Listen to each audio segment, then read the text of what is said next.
Nagsimula ang palabas sa Hong Kong at isang malaking pagsabog ang biglang naganap sa isang nuclear power plant. Ang pagsabog ay nasunog ang control room at nagdulot ng ilang mga pinsala. Agad naman itong iniimbestigahan ng China ang kasong ito. Si Chen Duwei na isang matalino at mula sa Chinese Ministry of Defense, sinabi na nagsimula ito sa isang computer virus na ginawa ang nuclear power plant na hindi makontrol. Ang virus na ito ay nasira ang lahat ng mga control system ng nuclear power plant at nagdulot ng isang malakas na pagsabog. Ngunit hindi siya nakahanap ng motibo para sa pagpapadala ng malware na ito. Tila ang virus ay hindi na tina-target ang gobyerno ng militar o ilang grupo. Natuklasan nila ang katotohanan na ang virus na ito ay malamang na nilikha ng isang grupo ng hacker na tinatawag na Black Hat. Kaya kailangan niya ng tulong mula sa isang taong pinagkakatiwalaan niya upang imbestigahan pa ang kasong ito. Ang taong iyon ay si Lin, ang kanyang sariling kapatid na babae. Siya ay isang network technician sa isang pribadong kumpanya na pare-parehong henyo. Matapos ipaliwanag ni Duwei kay Lin ang lahat, siya ay handang tumulong sa kanya na imbestigahan ang kaso. Kasabay nito ang biglang pag-crash ng stock market ng Chicago. Ang mga hacker ay naglunsad ng pag-atake sa system na naging dahilan upang tumaas ng 250% ang mga shares ng Soy Future. Naging sanhi ito ng pagkalugi ng mga pangunahing broker at naging napakagulo ng stock market. Agad itong inimbestigahan ng FBI at lumabas na ang pag-ataking ito ay sanhi ng eksaktong kaparehong virus ng nagpasabog sa power plant. Gustong gawin ng isang agent ng FBI na si Barrett na imbestigahan ang kaso sa gobyerno ng China. Ngunit kung isasaalang-alang na ang diplomatikong relasyon sa pagitan ng China at Amerika ay hindi maganda. Si Stanley, ang kanyang katrabaho ay tumutol kahit na sa wakas ay pinahintulutan niya ang gobyerno ng China na ipadala ang delegasyon nito kay Duwei at Lin sa opisina ng FBI. Kinabukasan ay si Duwei at Lin ay nasa opisina ng FBI para makatanggap ng paliwanag mula sa American Forensic Team. Ngunit para kay Duwei masyadong mababaw ang paliwanag at agad niyang niyaya si Barrett na makipag-usap dahil alam niya ang virus. Ngunit para malagpasan ito humingi siya ng tulong sa isang kaibigan na sa kasamaang palad ay kasalukuyang nakakulong. Ang lalaki ay si Hathaway, ang lalaking nasentensyahan ng pagkakulong matapos ang isang big-time na pandaraya sa credit card na naging sanhi ng pagkalugi ng 4 na malalaking bangko ng $46 milyon. Tutol si Barrett dahil masyadong delikado ang pagpapalaya kay Hathaway. Ngunit si Hathaway ay kaklase ni Duwei sa MIT at sila ang mga lumikha ng program na na-update sa malware ng Black Hat. Para kay Duwei si Hathaway ang taong makakatulong sa kanila na lutasin ang kasong ito. Kinabukasan nakipagpulong ang taga-Ozeg kay Hathaway sa bilangguan. At binigyan siya ng liham ng kasunduan na naglalaman ng kanyang kalayaan sa loob ng 2 linggo upang imbestigahan ang kaso sa cyber attack. Ngunit tinanggihan ito ni Hathaway, para sa kanya ay hindi sapat ang 2 linggo lalo para sa napakakomplikadong kaso na ito. Kaya nagmungkahi siya ng isang bagong kasunduan. Kung nagtagumpay siya sa paghuli sa mastermind sa likod ng panghaak, gusto niyang maging malaya. Ngunit kung mabigo siya ay babalik muli siya sa bilangguan. Sa huli ay pumayag ang taga-Ozeg na sa wakas ay pinalaya si Hathaway. Bagaman sa ilalim ng sobrang mahigpit na pangangasiwa ay hindi siya pinahintulutang mag-access ng computer ng malaya. Nang walang pahintulot mula kay Barrett, at kailangan niyang magsuot ng ankle monitor na naging impossibly para sa kanya na makatakas. Pagkatapos ay sinimulan na nila ang investigation, pumunta sila sa data center para matrace ang source ng hacker attack. Meron lang isang computer doon na dapat lang ma-access ng boss. Pero nalaman nila na ibang tao ang gumamit nito maliban sa boss. Minapulan ng taong ito ang computer security system para madali niya itong ma-access. Ang pangalan ng taong iyon ay Lozano, isang empleyado sa lugar na iyon na kaka-resign 2 weeks ago lang. Dahil namatay ang nanay niya kahit nagtatrabaho pa lang siya sa loob ng 1 buwan. Nakipag-ugnayan si Barrett kay Stanley para tuklasin kung sino si Lozano. Dahil sigurado siyang peke ang pagkakakilanlan ni Lozano. Totoo pala ang kutob niya, dahil si Lozano Reyes na inmate sa Los Angeles na nakulong dahil sa kasong credit card fraud. Si Barrett ay hinati ang kanyang team sa 2. Si Hathaway at Lin ay hahanapin si Alonzo, habang si Barrett at Duwei ay iimbestigahan ang Soy Future shares.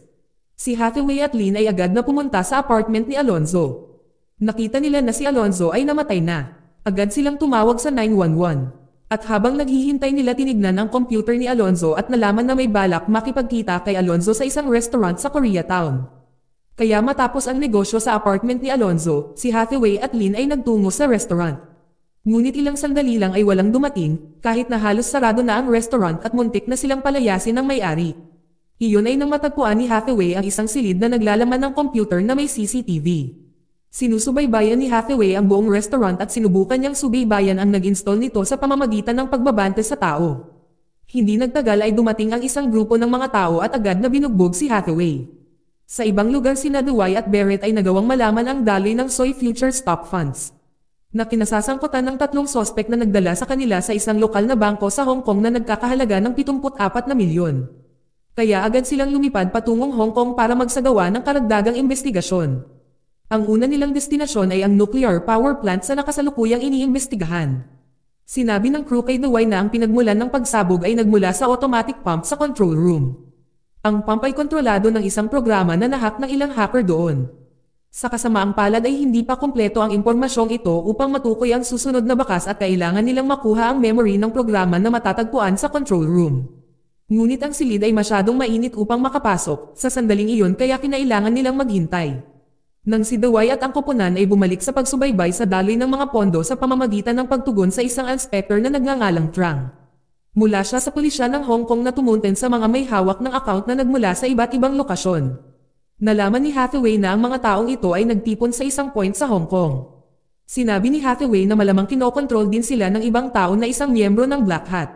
Si Hathaway pagkatapos ay inimbitahan ang kanyang team na makipagkita kay Major Yuan, na kanyang kasamahan na nagmonitor sa lokasyon.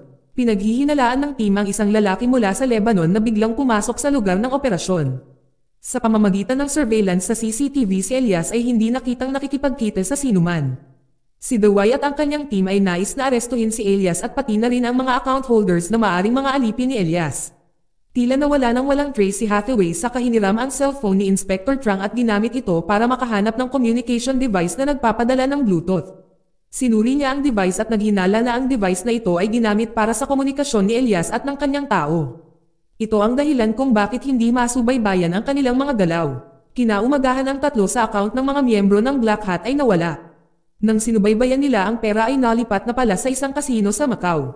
Nang malaman ito si Dewey ay agad nag-utos sa kanyang team na arestuhin si Elias. Nakipag-ugnayan siya kay Major Yuan para i-monitor ang mga galaw ni Elias. Sa hideout, si Major Yuan ay nakita si Elias na alam ang paparating na pag-atake. Hiniling niya sa lahat ng kanyang mga tauhan na kumuha ng mga armas at ang isang labanan ay hindi maiwasan. Sinubukan ng mga pulis na palibutan si Elias at ang kanyang mga tauhan. Ngunit si Elias ay nagtanim ng isang bomba at pinasabog ang lagusan. Madaling nakatakas si Elias sa mga pulis gamit ang isang bangka. Si Dewey ay nakipag-ugnayan sa kanyang tauhan sa nuclear power plant na nagsabing matagumpay na nakontrol ang control room. Kaya noong gabing iyon ay pinayagan si Dewey at si Hathaway na mag-inspection sa lugar para maghanap ng mga clues. Kailangan nilang magsuot ng mga espesyal na suit para matiis nila ang init. Pero kailangan lang saglit, kung hindi ay hindi nila kakayanin ang init. Agad na pumasok si Hathaway sa control room, buti na lang at nahanap nila ang hinahanap nila kaya agad silang nakaalis doon. Sinuri ni Hathaway ang code ng sanhi ng pagsabog ng power plant. Ngunit ang mga data ay nawala, sa puntong hindi na nila kayang pag-aralan. Sa mahalagang sandali na ito sa kalagitnaan ng pag-alala sa sistema ng FBI na maaaring mabawi ang anumang data na nawala. Alam ni Barrett ang tungkol sa sistema at agad siyang nakipag-ugnayan sa kanyang kasamahan na si Rich na nagtrabaho sa National Security Agency. Sa kasamaang palad na si Rich ay ayaw tumulong kay Barrett, dahil nakikipagtulungan si Barrett sa China. Ayaw ng NSA na malaman ng China ang mga sikreto ng Amerika. Dahil maaaring makagambala iyon sa katatagan ng politika sa parehong bansa. Subalit ayaw sumuko ni Hathaway, humingi siya ng pahintulot kay Barrett na puwersahang buksan ang sistema ng Black Widow. Sa pamamagitan ng account ng kanyang amo, ginawa niya ang lahat ng ito para makakuha sila ng karagdagang clues tungkol sa investigasyon. Noong una ay nagbigay ng matinding babala si Barrett na delikado ang kanyang mga aksyon lalo na't ang pamamaraan ay maaaring matukoy. Sa kadahilan ng ito ay hiniling sa kanila na umalis, gusto niyang ipamuka na ang lahat ng ito ay puro sarili niyang aksyon at hindi isang kahilingan mula kay Barrett. Kalaunan ay nakuha ni Hathaway ang data mula sa nuclear power plant control room at sinabi nito na ang lahat ng mga pag-atake na inilunsad ay nagmula sa Jakarta, Indonesia. Samantala sa parehong oras ay sinusubaybayan ni Lin ang daloy ng pera sa account ng Black Hat na humantong sa isang site na tinatawag na satellite shot. At isang imahe ng isang lokasyon sa Perak, Malaysia. Si Dewey pagkatapos ay humingi ng permiso sa kanyang amo na paliparin ang kanyang buong team sa Indonesia para malutas niya agad ang kasong ito at maaresto ang lahat ng mga salarin. Sa kasamaang palad ay tinanggihan ang kahilingang ito dahil alam na nila na katatapos lang ni Hathaway na hack ang Black Widow. Dahil kung alam ng gobyerno ng Amerika na lumipad sila sa kalagitnaan ng Jakarta, nag-aalala sila na magpapalala ito ng relasyon sa pagitan ng China at Amerika. Ang kaso nila ay hindi katumbas ng halaga na isakripisyo ang kooperasyon sa pagitan ng dalawang bansa. Sa wakas ay gumawa si Dawai ng mahalagang desisyon dahil may natuklasan si Hathaway. Si Dawai ay humiling kay Lin na kunin si Hathaway ng patago. Tama ang kanyang desisyon dahil si Barrett ay tinawagan ni Stanley na humiling sa kanya na agad na arestuhin si Hathaway. Si Barrett ay tumanggi sa desisyong ito dahil siya ay nag-aalala na kung ang kasong ito ay hindi nalutas.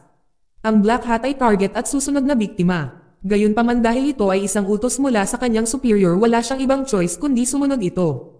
Buti na lang tumakas si Hathaway at agad siyang hinanap ni Barrett at natunton ang kanyang kinaroroonan mula sa ankle monitor. Sa ibang lugar si Lin at si Hathaway ay may lihim na pag-uusap. Si Dawai ay nagpaplanong pumunta sa Jakarta kasama si Hathaway at nalungkot si Lin dahil gusto niyang sumama dahil bahagi din siya ng mga ito.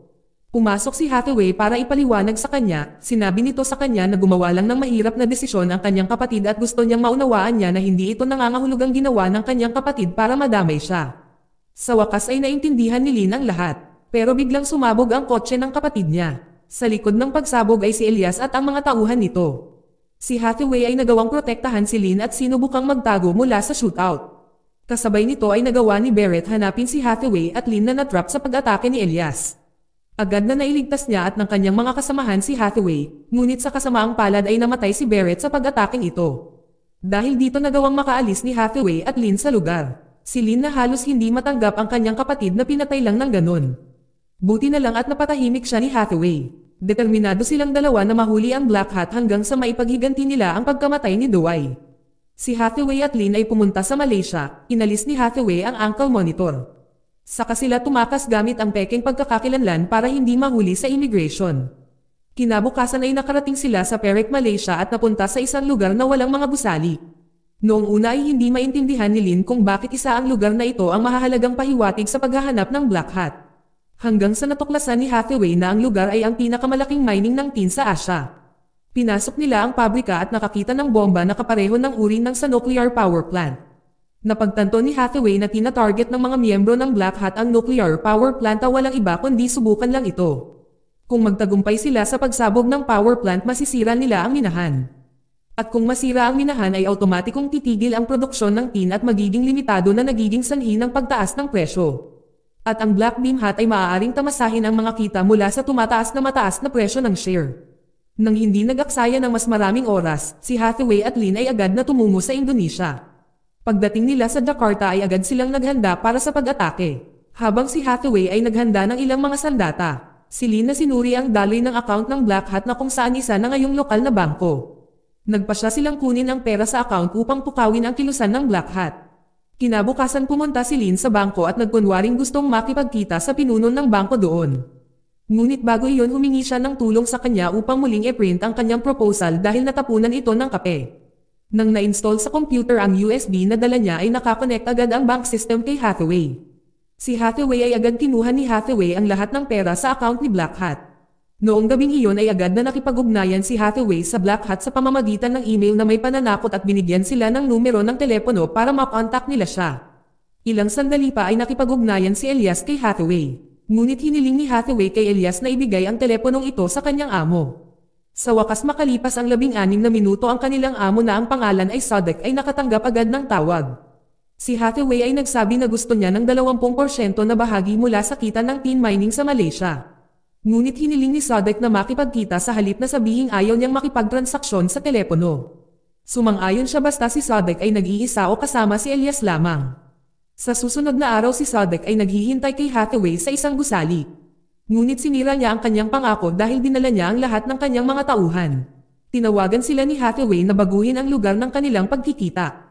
Hindi nagtagal dumating sila sa nasabing lugar. Sinabi ni Elias sa kanyang mga tauhan na mag-ingat dahil alam niyang si Hathaway ay minaman-manan sila. Si Elias at si Sadek ay sumilip sa art show para hanapin si Hathaway. Ilang sandali pa ay nahuli ni Hathaway si Elias na muntik nang maparalisa ni Elias si Hathaway. Ngunit nagawa ni Hathaway na maka-counterattack at nagawa niyang mahuli si Elias para tapusin si Elias.